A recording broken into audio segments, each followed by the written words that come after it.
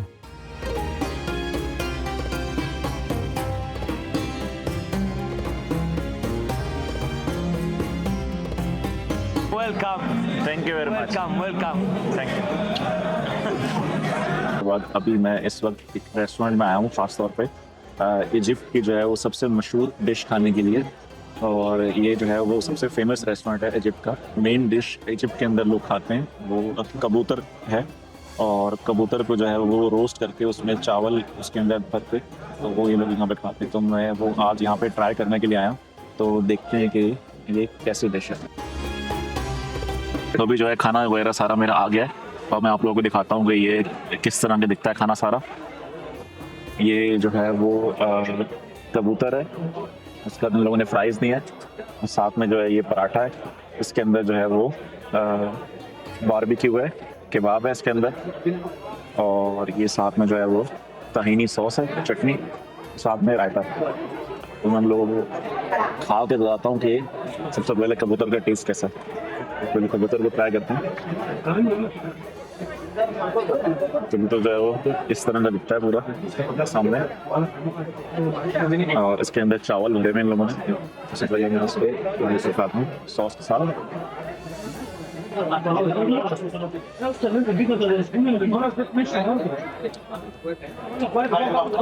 मजे का टेस्ट है।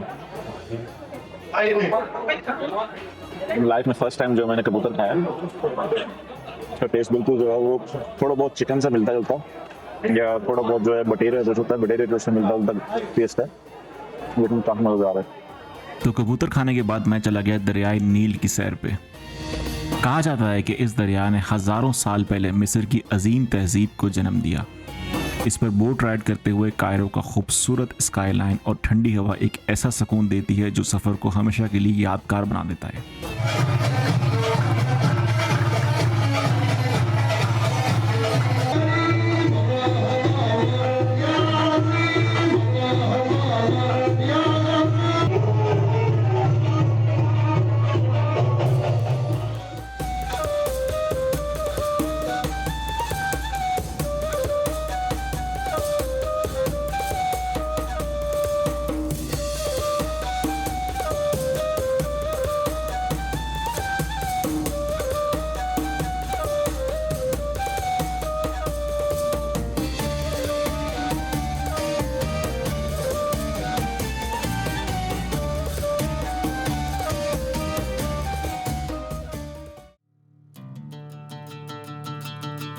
मुसलमानों के फ़िकी मज़हब में 4 अजीब इमाम गुजरे हैं, और उनमें से एक हैं इमाम शाफ़ी।